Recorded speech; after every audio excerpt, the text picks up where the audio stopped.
so with the Lib Dems targeting the Tories in places like Surrey and Reform UK aiming to make big inroads in the Red Wall. Are the Conservatives worried they're going to be squeezed from either side? Well, I'm now joined by Tory MP Sir Bill Cash. Thanks for joining us, Sir Bill. Always a pleasure. So we're hearing there Richard Tice in fighting talk today, saying he's gunning for the Conservatives in the Red Wall. He said they've completely failed and betrayed Britain. And then, on the other hand, we have Ed Davey looking to form a series of localised, joined-up by-elections in places where the blue wall could be susceptible to that yellow vote. And, of course, we saw in North Shropshire, just right near you, how effective the Lib Dems are when they target and they flood seats with activists in a campaign that's very, very targeted. With all that in mind, Sir Bill, do you think the Tories are going to be squeezed from both sides?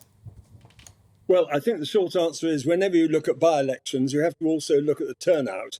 And it's normally around about 35%. So you can't put very much on it. And all the evidence is that every time there is a by-election, I can hardly think of an occasion when it's actually gone the other way when you get into the general election itself. You actually end up with going back to the people who they originally voted for in the general election on the whole. Do you think, though, Sir Bill, Richard Tice had a point today? He was talking about how the Tories have completely failed and betrayed Britain. He accused Rishi Sunak of bottling it over Brexit and even cozying up to Ursula von der Leyen. And yet yesterday we had Lee Anderson saying reform aren't the answer, but reform certainly in fighting talk. Do you think they'll be making an impact in Conservative seats in the Red Wall?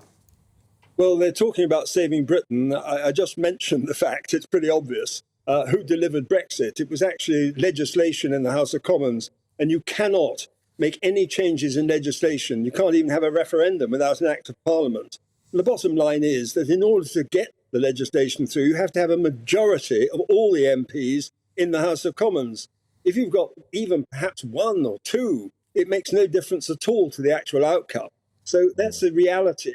Got to face up to that. And as for saving Britain and punishing the Tories, I think the worst punishment they can impose on the United Kingdom is the idea of having a Labour Party under Starmer, who are a bunch of complete EUROFANATICS and who will do almost anything they can to be able to unwind and reverse decisions that have been taken by the British people. And it's the referendum which we got it through the House of Commons, and then we held it and we managed to get the right result.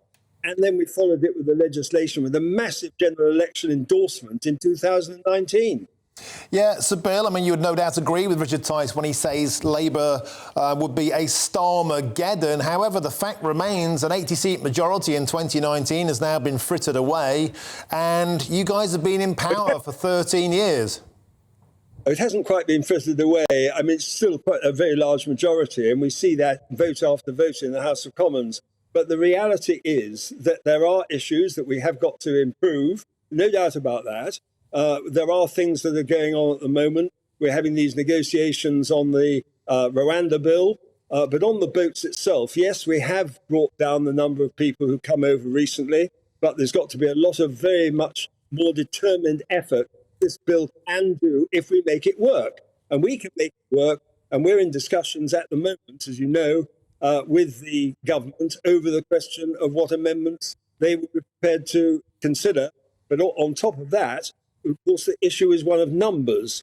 And the more people see parties like Reform putting pressure on them, then the more likely they are to convene around a policy which is actually going to make the Rwanda bill really work effectively.